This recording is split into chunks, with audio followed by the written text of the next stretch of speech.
Hey, Rebecca, how are you? Okay. That's my daughter in Baltimore and my son in Greenville, North Carolina.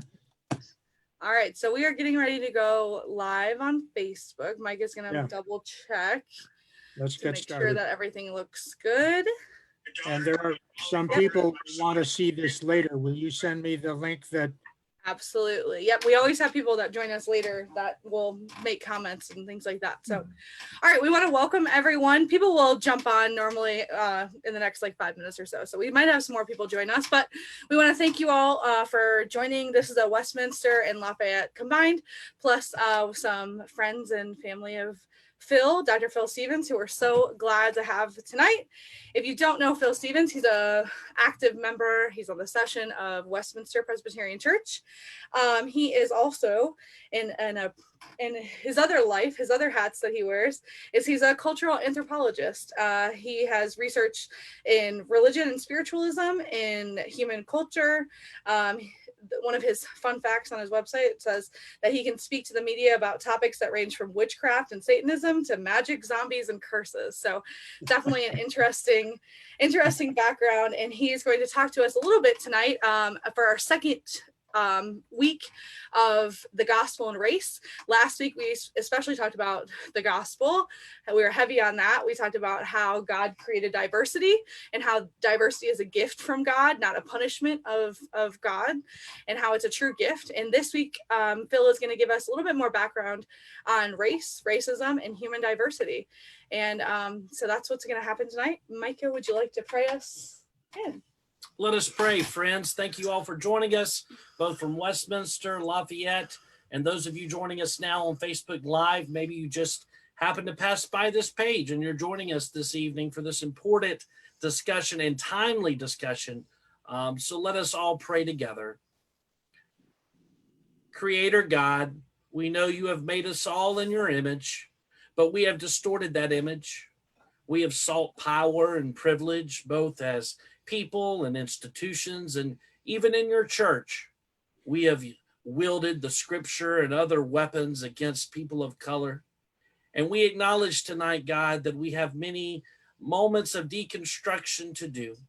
So we ask you that tonight we would educate ourselves as a way of moving toward anti-racism in our hearts and our lives and our relationships and communities, in our institutions. We thank you for Dr. Phil Stevens and his work in this area, the discipline that he has put in and the time that he has put in to share with us insights that will hopefully make us better representations of you, your light and your love, and your claim that all are beloved children of God.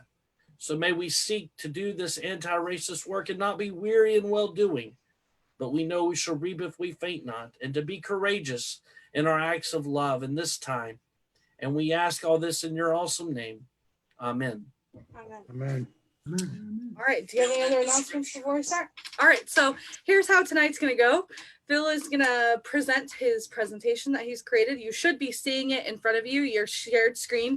You should be able to see kind of a map that says the anthropology of race, racism, and human diversity. You should also be able to see Phil kind of up in your right-hand corner. If you don't know Phil, will you kind of wave? So that way they know who you are.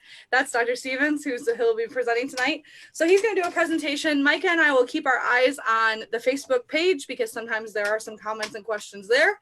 And then at the end, we'll open it up for comments and questions from you all, from Facebook, any questions and answers, period, for Phil to have that chance. So we're going to let him go through his presentation, and then any questions, try and hold on to, because I'm afraid that if we start talking, we might not stop. But and this is really great information that Phil has for us tonight. So Phil, the floor is yours. Thank you very much. I'm glad to be with you in this series. My original proposed topic was the anthropology of race, and I heard Caitlin's presentation on the gospel, the introduction to the series last Tuesday, and she included human diversity, and I added that to my title. I've got a lot to cover, and you all are guinea pigs because I've never done this before. I've talked about some of these topics in different contexts, but I've never put them together into one lecture. So there's a lot of material here. I'll ask you to take notes. And as Caitlin suggests, we should have our questions at the end. And now I can't advance my screen. Why not? There it goes. There you go. You got it. So, here are definitions of racism. I want you to read. I don't want to read to you. That's often considered really insulting because you can read to yourself faster than I can read aloud. But racism is active discrimination, right? But what is race? What does it mean? We use the word a lot. We hear it in our news frequently. It's a hot topic today worldwide. But what does it mean? What does it refer to? Is it ethnicity? Does it refer to tribal membership? Does it refer to nationality? Maybe. A few weeks ago, our president talked about the Kung flu, right? And he was criticized by pundits for being racist. And he was trying to refer to Chinese. Is it the people of a geographic region? Are races distinguished by their customs, which are different and perhaps abhorrent to us, or by their behavior, or by the way they look, by the way they appear, or is it a combination of all of these? Now I'm trying to get used to this, so I just went through a whole lot of here I am back to where I want to be.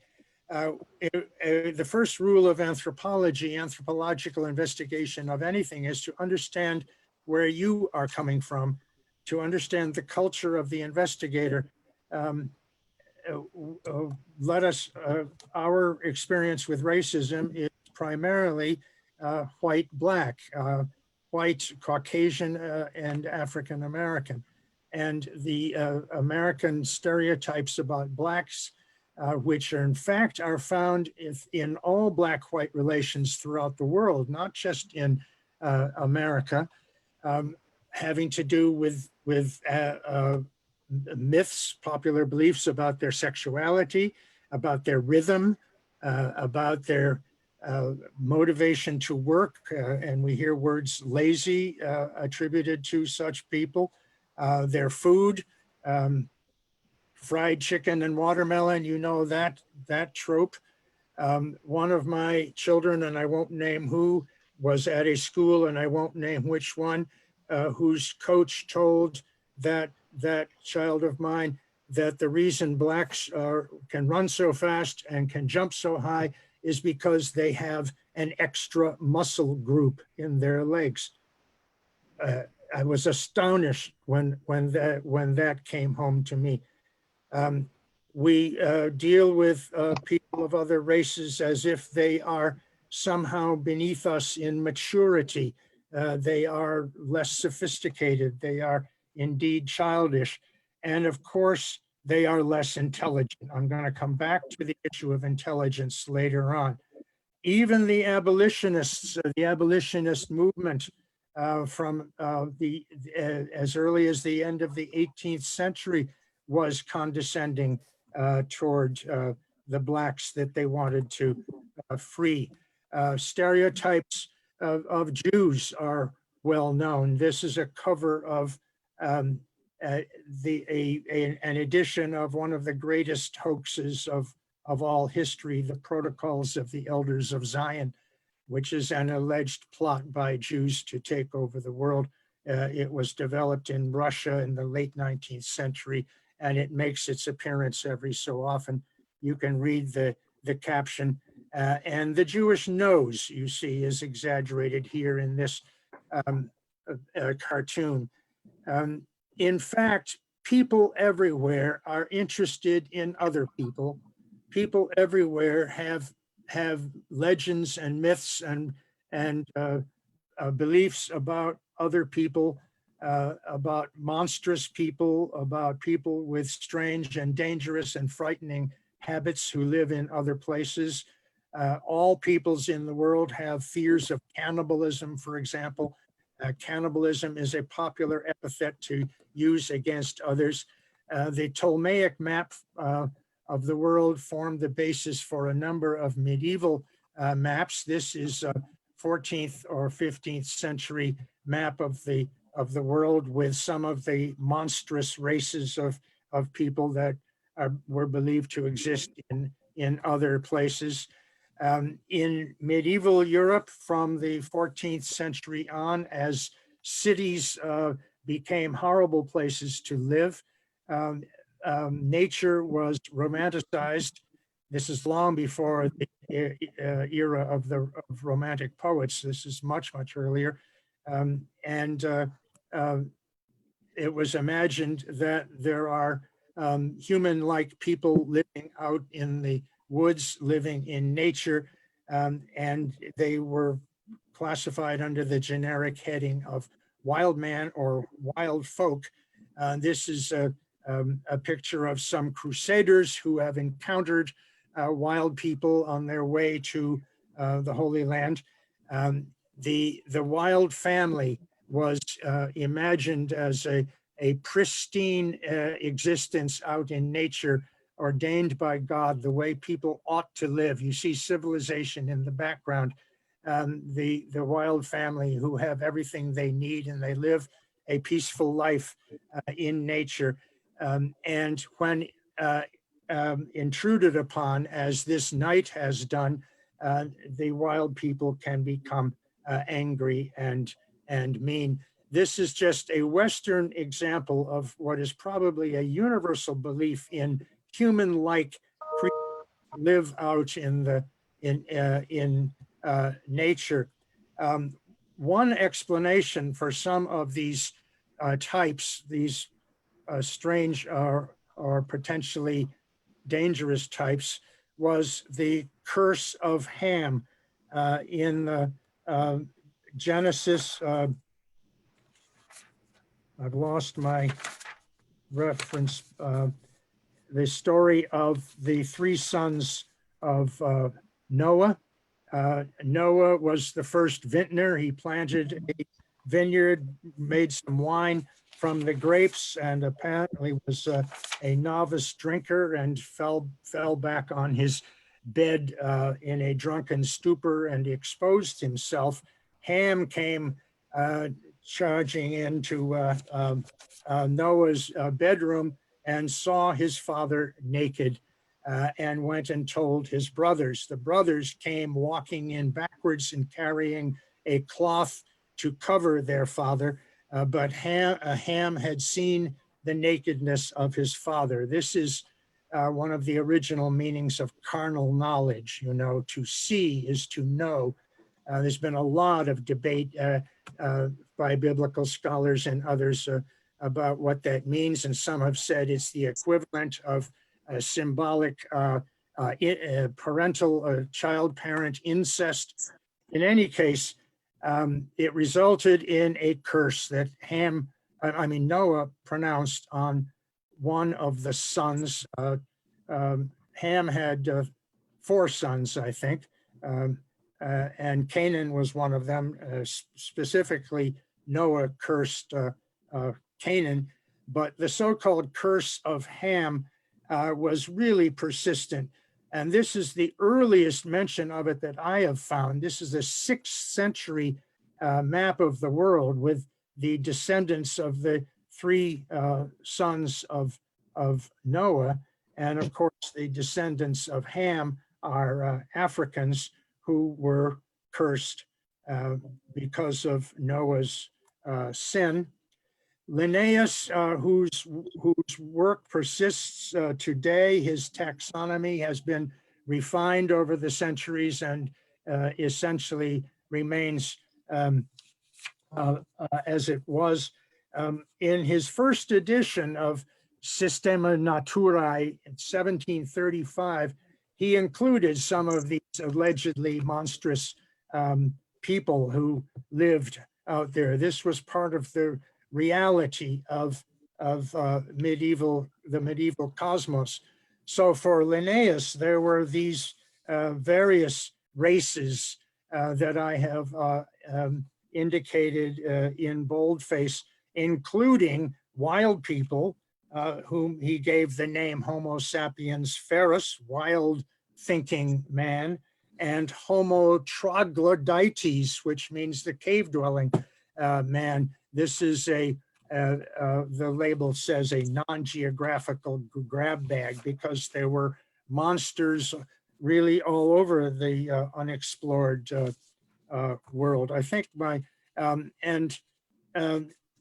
this is a turn of the last century, one of many illustrations of the races of man. This is the races of Asia, to give you an idea of the complexity of the concepts that early scholars were trying to deal with. Africa has perhaps the greatest, not perhaps, certainly the greatest genetic diversity of any continent in the entire world. We know that Africa is the so-called birthplace of humanity, and an anthropologist named C.J. Seligman, I'll come to him in a few minutes, was one of the first to try to map and delineate the so-called races of Africa. If you recall, back in the 1980s, the genocide in Rwanda, the Hutu are the farmers seated on the bench at left, and the Tutsi were the herders, and the Hutu and the Tutsi were representative of some of these alleged races who allegedly came from different places. The Hutu are more of the so-called Negroid type, whereas the Tutsi, tall, thin, aristocratic, kind of aloof and proud, were of the Hamitic strain. I'm going to show you some other pictures of the problem of African racial classification. Afar on the left in the Horn of Africa, and the woman on the right is Somali. The famous Maasai of Kenya, who, like the Tutsi, are herders, and they're tall and thin.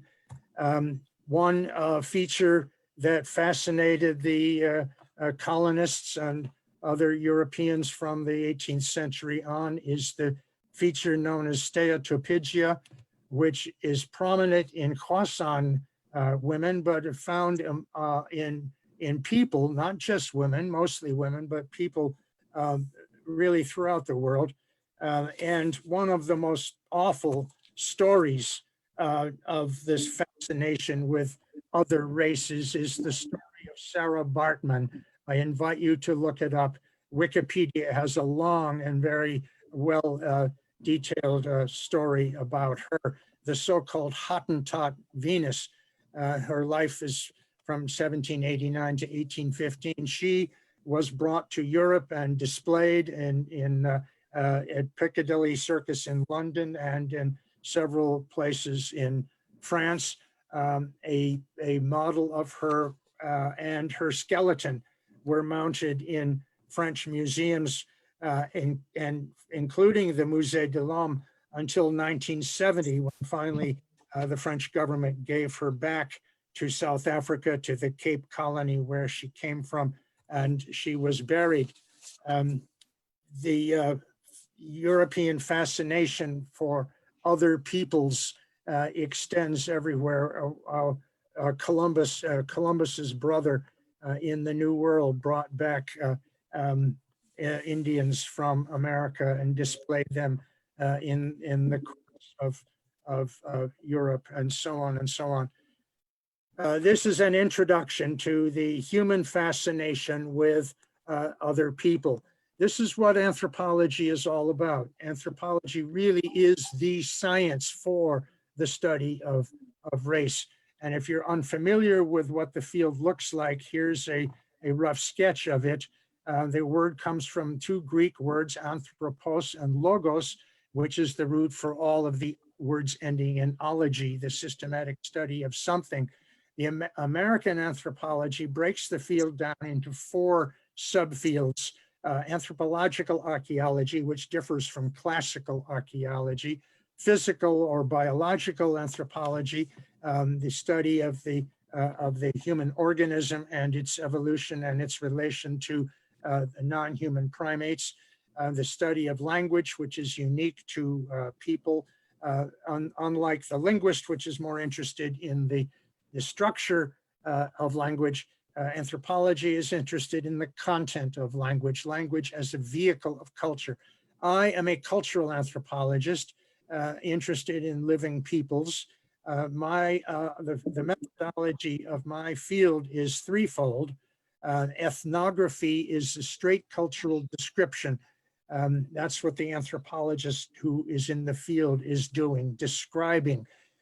Ethnology is the cross-cultural comparison of ethnographic data, which has a goal toward making general statements about humanity. Ethnology is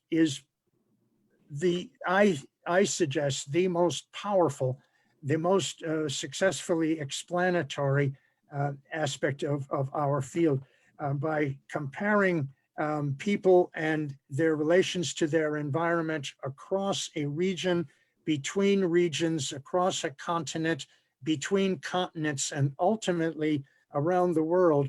We can make powerful statements about humanity. Among the discoveries that ethnology reveals to us are what we call cultural universals, certain behaviors and complexes of belief that are absolutely universal. That doesn't mean that every individual holds them, but all cultures do in the present time and in recorded history. And when we find that something is universal, we are justified in suggesting that maybe it's not, it doesn't come from learned and shared culture, rather it originates in the evolutionary biology of our species. So these are the 3 sources of information and methods for the analysis of information used by anthropologists. These are 4 anthropologists. I've arranged them in order of their significant publications, who have made significant statements about race. I mentioned Seligman, and one of Seligman's students was Ashley Montague, whose most influential book is titled "Man's Most Dangerous Myth, the Fallacy of Race." And he exposed a number of popular beliefs about other races, which were absolutely false. 1942, I wish that his book were required reading today, with one exception. Montague made the error common at the time that the different races of people were indeed different species of people. We'll get to that in a moment. Carlton Stevens Kuhn, no relation to me, and I have no idea if he's how he fits into the Stevens line, is well known for 2 influential books, and his reputation was not what he wanted. In fact, he inadvertently fostered racism and white supremacy, because he spent a lot of his career looking at a question that has been asked since anthropology began in the last couple of decades of the 19th century, how to explain the apparent advancements of some groups of people and the apparent freezing in time of other groups, and the fact that the so-called white races, or the so-called Caucasoid, Kuhn called them white. Most of the rest of the world used the designation Caucasoid to mean the people of the Caucasus Mountains, and as well as Europeans. The white races in general advanced further and faster than the so-called other races, and that somehow indicated superiority in some aspects. This got Kuhn into a lot of trouble and got anthropology a bad reputation as well. Stanley Garn, who was, I didn't know him, but he used some of his publications as they came off the press during my career.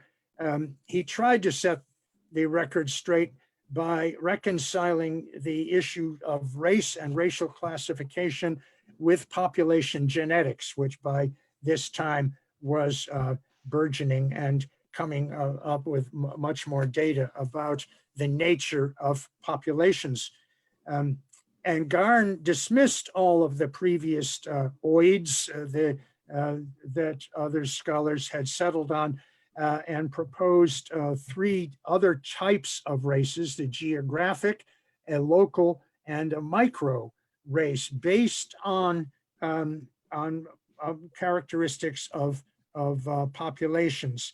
9 geographic races, African, Amerindian, and so on. They are arranged here alphabetically, not by any kind of geographic sense. But the errors in his arguments will become evident very quickly.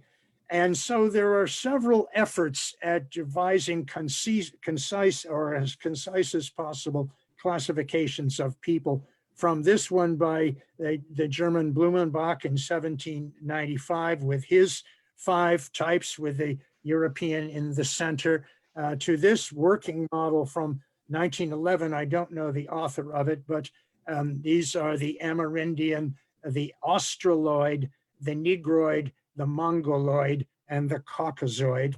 Of course, they're all, I could ask my students, what country or what region of the world was this produced in? And here we have the human family, right? With the Europeans directly in the center, and racial types strung all around. The problems were evident by Stanley Garn's time and to many others, including Montague earlier. There are 2 problems in any attempt to designate race. First, where does it end? The American definition of race is infamous in the world for the 1 drop of blood policy, which I'm sure you all know. The other major problem is that the races, whatever has been designated as races, have been treated as if they are species. And it's important to understand the definition of species. Part of the definition of a species, a biological species, is a population whose members can and customarily do, we might add preferentially, interbreed, and their interbreeding is successful. That means that their offspring are fertile. In the paleontological past, there were several other species in the genus Homo, but for the past 60,000 years or so, some may say 100,000 years, there has been just one, Homo sapiens, and there are no other species, so we don't even need the designation of sapiens, meaning thinking. All people everywhere are members of the same species, which means that they can and they do interbreed freely and successfully. And of course, just one example of this kind of interbreeding throws the first problem with the concept of race into clear distinction. Most designations of race have been based on phenotypic features, that is, the observable features, such as, and I've put them in kind of reverse order of importance, hair texture, the shape of noses, shape of lips, structure of the eyes, the stature, and perhaps biological mass of the body. And of course, the major one is skin color. Most of these have been explained in terms of evolutionary adaptation, in terms of adaptation to environment. Some of those explanations are not entirely satisfactory. And in terms of evolution, we have to recognize that certain features evolve because they are selected for, because they are advantageous, as Darwin described. But features that may be odd but do no harm whatsoever will not be selected against. They may not be deleted from the gene pool over generations. They are non-deleterious, and a number of these so-called diagnostic features will fall into that category. But there have been some efforts to explain them in terms of evolutionary processes like hair texture and nose shape. Africans have tight curly hair and short, flattish, broad noses, both of which have been explained as advantageous in hot climates for vegetation, for ventilation, and for cooling of the body. The hair is important for protection, and in some parts of the world for warmth. The problem with that explanation, of course, is that Australians are also have broad noses. They live in similar environments, but they have long, stringy hair, just as Europeans do. The shape of lips has been argued over. Is this a result of evolution? Europeans, Northerners, Scandinavians, and others have very thin lips. Africans and other peoples living in hot climates have thicker lips. But so what? There may not be any distinct advantage to one or the other. Insulation does not seem to be an advantage of lips. Lips are needed for suckling, for kissing, for making certain sounds is central to speech, but that does not explain their origin. Eyes, the so-called epicanthic fold that's found in some Asian peoples, but is also found elsewhere in the world, has been explained as a possible insulation of the eye in cold northern latitudes. That may or may not be a satisfactory explanation. The Nilotic peoples, the tall, thin peoples, have an advantage for ventilation of the body. And Eskimos, other people living in cold climates, have much shorter, more robust bodies for insulation. So do a lot of other Africans. Skin color. This is, of course, the big one. We have to be careful if you're interested in evolution, evolutionary explanations. The fact that something seems to serve a certain function may not explain its origin. The classic example of explanation of noses because they support glasses. But there is a positive correlation between temperature, intensity of sunlight, and skin color. And this is one of several maps that illustrates this. And it is in a causal one. As I said, Africa has incredible diversity of peoples, but skin color may not be very helpful. This man and this man are neighbors in the same village in northeastern Nigeria, where I did my doctoral dissertation research in the early 1970s. And skin color is curious. Around the world, even today, dark peoples want to be lighter. This is a classic song. I invite you to look for it. Here is the YouTube link where you can hear it being sung by Jeremy Taylor, who was was, I think he's not alive any longer, maybe he's a folk singer during the apartheid era in South Africa. He's a white South African, but he was an anti-apartheid activist.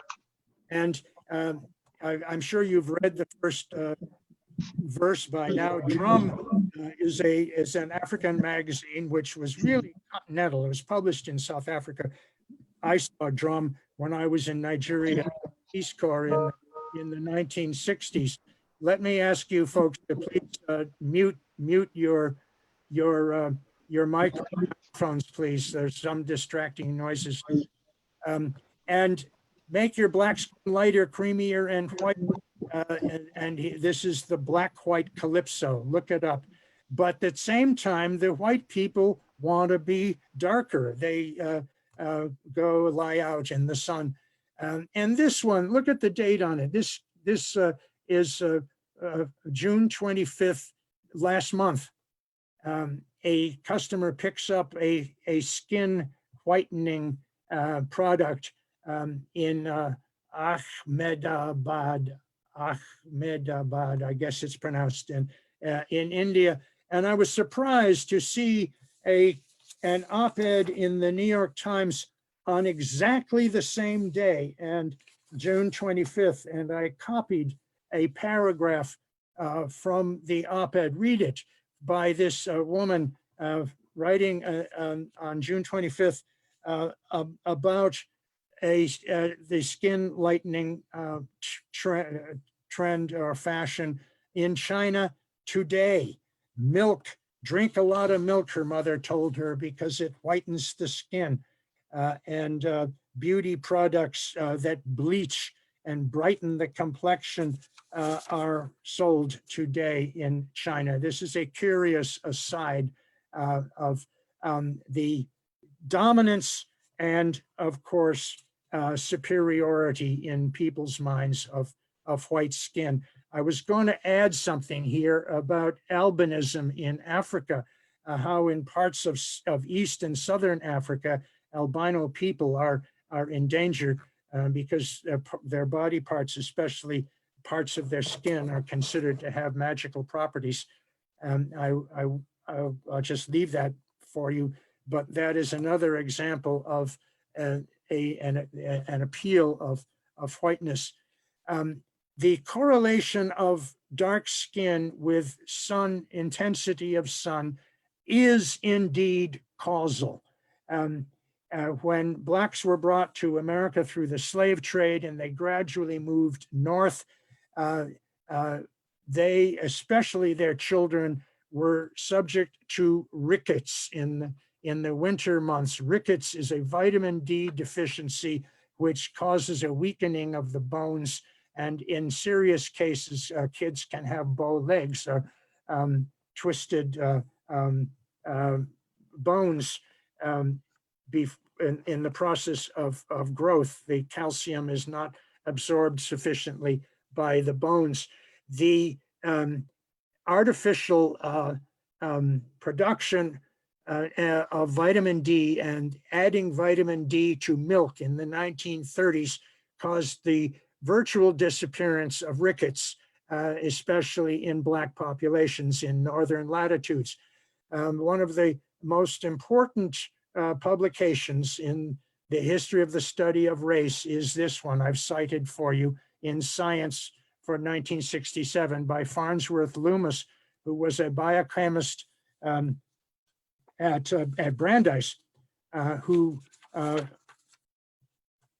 showed how the vitamin D is essential for the bone's absorption of calcium. But too much of it is as dangerous as too little.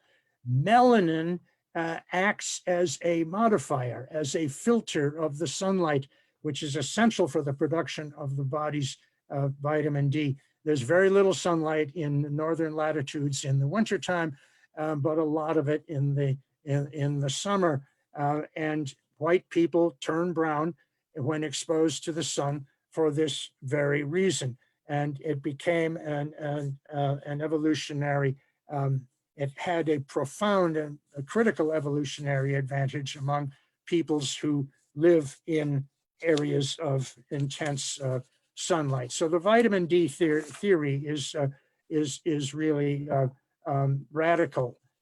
We'll have to have a look at the conscious, determined efforts by several scholars, especially in America and Europe, even today, to produce evidence that other races are less intelligent than whites, than the Caucasoid. These are some of the shameful products of those efforts. You may recognize some of the names: Arthur Jensen, who published in the Harvard Educational Review, and the fact of that publication gave his racist arguments some credibility. You probably remember the bell curve, and you might know this guy, Philip Rushton, who was president of the Pioneer Fund. I invite you to look them up. I think they may be dissolved now, but they funded lots of different efforts to promote and prove white supremacy, especially superiority of white in intelligence. An aspect of anthropology that is relevant to this discussion is what I'm calling the anthropology of otherness. The idea of an other, usually a potentially dangerous other, is absolutely universal. All cultures have it. And in the scheme of evolution, it is advantageous because it promotes the unity of the group. We are united in opposition to some outside force. Very often that outsider is totally imaginary. It may be monsters of the night, the type that we talk about at Halloween. But this basis, the basis for this prejudice against others, against a stranger, seems to be based in our evolutionary biology because it has that at least initial adaptive advantage. It promotes social unity and cooperation, which are essential, absolutely essential for human survival through the course of evolution. It promotes sociality, which is that capacity to be social, which normal people have, and we nurture it throughout our lives. Autistic people have difficulty with it. And there are a number of experiments that show what psychologists call a startle reaction in little children who are shown a series of pictures of people who look like their parents and other caregivers, and interspersed with those pictures will be someone who looks completely different. So if they are white, the other picture will be of a black man, and kids are startled. The so-called startle reaction is evident. And this is easily overcome in childhood, but it has to be overcome. And it is overcome by culture. Culture can continue this prejudice against a despised other. And as I said, having a despised other can have advantages for the home culture. Sorry about my phone, but I'm going to let it go. There are several categories of such factors: economic, enforced servitude, indeed found in the Bible, and examples of biblical slavery have been used by both pro and anti-slavery elements through the history of our country. I found this neat quote from Bishop Claude Alexander of Park Church in Charlotte in the Washington Post of a couple of years ago, last year. There is no quote unquote theology that is not shaped by context. The context of slavery or the context of anti-slavery can give different interpretations to scripture. Another category of economic factors in promoting a cultural idea of a despised other are in the widespread instance of animosities between farmers and herders. The story of Cain and Abel is really the prototype, but here are a couple of other classic examples. The farmers and the ranchers in the play Oklahoma, the classic example of the genocides in Rwanda, and from my own experience in West Africa, local farmers and Fulani herdsmen. This is a Fulani couple in the grassy areas of West Africa. They have symbiotic relationships with the farmers. They are the herders. They have cattle, sheep, and goats, which the farmers need. They produce dairy products and meat and hides, and as well as horns, which are used for carving and other decoration and practical purposes. But as herders do everywhere, their cattle can trample the fields of the farmers. The sedentary peoples are expanding in their population. The arable, the pasturage for the cattle is declining, and everywhere there are battles. They're called clashes in Nigeria, and often violent and often leading to bloodshed between farmers and herders. And a number of religious foundations for the designation of and maintenance of despised others. My first experience a series of experiences in West Africa. I was there in the Peace Corps and later for my doctoral dissertation research. I found that through studying of the local people's religions, there is a profound difference, not just in belief, but in attitude toward others between monotheists and polytheists. And the Hebrew scriptures depict it very clearly as Israel is developing its own monotheism against any others who are in the way. And those others have other gods, they have idols, they have a variety of abominable practices. Polytheists, on the other hand, people who believe in many gods, have a developing and inevitable tolerance, as opposed to monotheists who have an absolutist intolerance toward other claims to religious veracity. Polytheists seem to say, well, I have my gods and they're okay for me. I recognize that you have yours and they're okay for you. And moreover, if they come into my territory, they will come under the jurisdiction of my deities. If they change their profession, they may have to change their deities as well. And so polytheistic religions are open and tolerant of others. This is, I think, important. Christianity, Judaism, and Islam are classic monotheistic religions, but they are also absolutist. In my God is the only God, and all other claims to other deities are false. And so on and so on. Christians versus others who are classified as pagans, Christians versus Jews, Christians versus Muslims, Hindus versus Muslims, that's going on in India today, Buddhists versus Muslims, which has a long history in Burma. The Rohingya are a long time scapegoat for Burmese frustration. And broader cultural factors, assumed historical factors seem to come into play in these other two cases, which I know you have read about.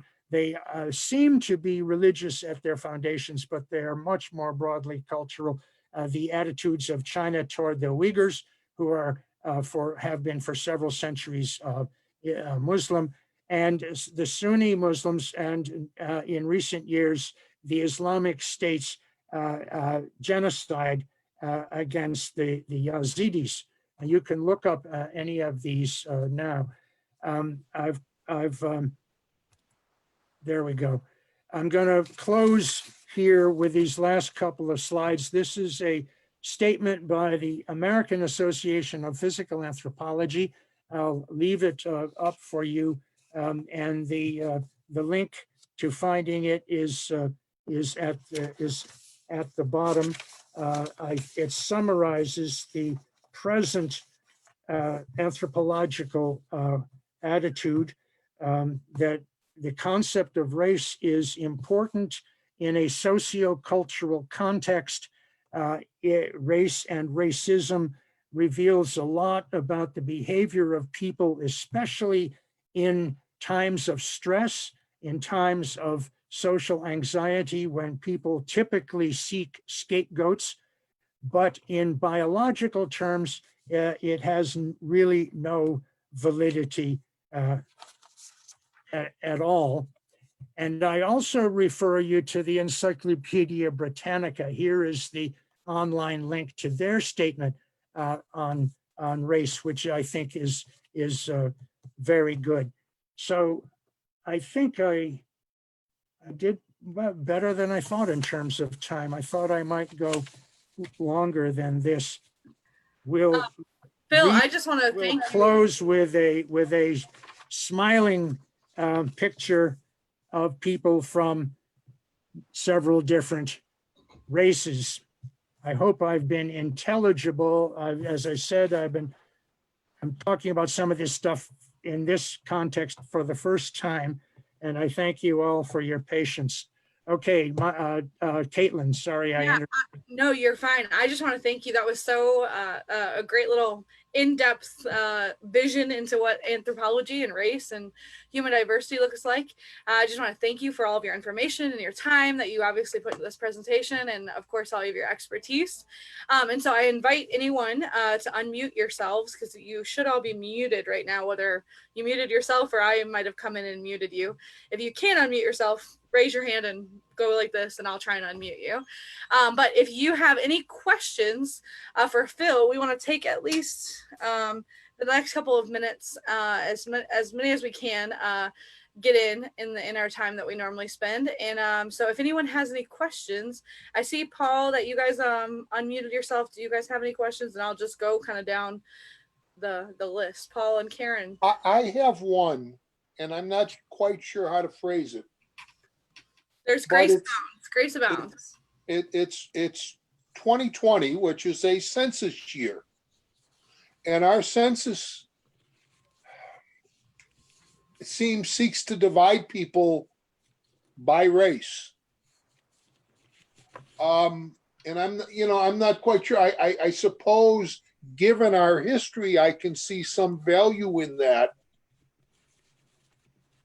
But after hearing this presentation, it seems to me that there's a lot of danger and potential danger in that. So I just like his comments on how we as a country, to the roots of our government, I mean, there's a purpose for the census, and it's for representation, one person, one vote. But we also seem to go deeper, and I just like to hear his thoughts on that. Yeah, Phil, did you hear that? I did, and I don't know how to respond. I'm going to think about it for a while and invite someone else to jump in. Okay. Thank you. Can anyone else? Speaking of Facebook Live, if you're viewing us live right now, feel free to leave questions in the comments. If you're watching this after the fact, we will get these questions to Dr. Stevens. We'd love to engage with you as well. And if you post it on there, Micah and I'll ask. Dr. James, or Dr. Jim Martin, I saw that you had your hand up. Yes, I do. I thought it was a magnificent presentation. Thank you. Thank you very much.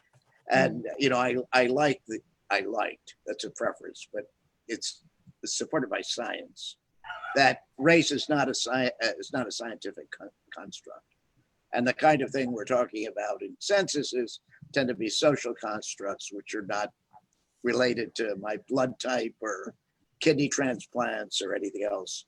But for a while, I edited the Humanist magazine, and they published, against my will, Jensen, who taught at Berkeley, where I went to school, and Eysenck, and Shockley. And the great argument at the time, I think you were in Africa, was that James, these guys are Nobel Prize winners. And, you know, this was about the time of the Bakke case, admissions to universities and the distribution of money. What brought that on at that level? I mean, because it was just not where we were. It was a national feeling that people were brought over as slaves and selected for their physical characteristics, I guess basketball, football, or cotton, or whatever, and were not selected for their intelligence. But this goes so contrary to anything that I had learned before or since. I mean, where does this come from? I mean, could Arthur Jensen really be a racist? And now that's a value judgment, but you're in his kind of in his field, you know. Dr. Martin, you surely have an answer to that question yourself. You knew what he was all about and what his arguments are. What about people like Richard Spencer today? Have I got his name right? This is current. This is not in the past. I put up some names and publications on some of the classic supremacists. I didn't put Shockley in there. I could put a number of others on the list, but we up here in the intellectual citadels of our churches and our universities are, unless we make an effort, we are really isolated from other areas of the country where these beliefs are very deeply rooted. Yeah. And it's. But as you pointed out, you know, you're talking about Harvard, you're talking about Berkeley, and Eysenck, I assume, was at Oxford. I mean, these are like very prestigious centers of research and learning. Right. And these are very distinguished people. They all had Nobel Prizes. It was very hard for a 23-year-old to go oppose and say, if we print this, they're going to hate us eventually. And, you know, of course, everybody's forgotten that. But, you know, so you're saying that this antiquated point of view is still the lingua franca of the time. It's the language of the time. Far more widespread than we recognize. Yes. Yeah. And is that motivated? I'm sorry. Is that motivated by racism? Oh my goodness. It is racism, isn't it, Dr. Martin? Well, I don't. Dr. Stevens, one thing you pointed to is the centering whiteness. Reverend Micah, can you call me Phil, please? Sure. I noticed the pictures that showed the centering of whiteness literally in pictures. And of course, we understand that institutionally across the board and in my field, seeing it in church history. So I wondered what your advice might be on how does an institution begin correcting that? How do we begin decentering whiteness, recognizing the ways that it hurt peoples? And so what would be your advice to an institution like a church or school or others that are looking to decenter whiteness as a way of becoming more fully human and welcoming? I am engaged in a email interchange with a bunch of other people who are discussing social issues, and the general sentiment out there is some people's minds are simply not going to be changed. But I have been a university professor for 48 years, and I believe firmly in education. And I have changed minds, and I have been thanked by my graduates, one of the greatest rewards I have experienced in my teaching career is when an alumnus comes back or makes an effort to reach back through email or other means to thank me for something. But education has to be systemic. It can't be linear. I've given you a lot of information tonight. There are a lot of these topics themselves can become topics for discussion, but education works. And I don't want our churches to become intellectual centers unless we can, for me, speaking only for myself, intellectual accomplishment is a spiritual experience. And I know that at Westminster feel the same way. But this is to answer Micah's question. Talk about the meaning of species and talk about how the other, quote, races have been treated and compare and talk about the facts of human social relationships throughout history. People are, I think I missed a screen somewhere in here. People think that anthropology is the study of human differences. In my experience, I've found that human similarities are far more interesting than the differences. The similarities are far, far greater than the differences, which are really, really minor. And the similarities are far more interesting. People are similar. Their intellectual capacities are fundamentally the same. Now, there are going to be local variations and there are going to be some genetic aberrations, specific disorders or syndromes that are found among specific local isolated populations, but these are not exceptions to the general statement. And another thing that I didn't talk about was to pursue Carlton Kuhn's interest in why the so-called white races have achieved so much in the Northern Hemisphere and the dark races in the Southern Hemisphere have seemed to have stood still.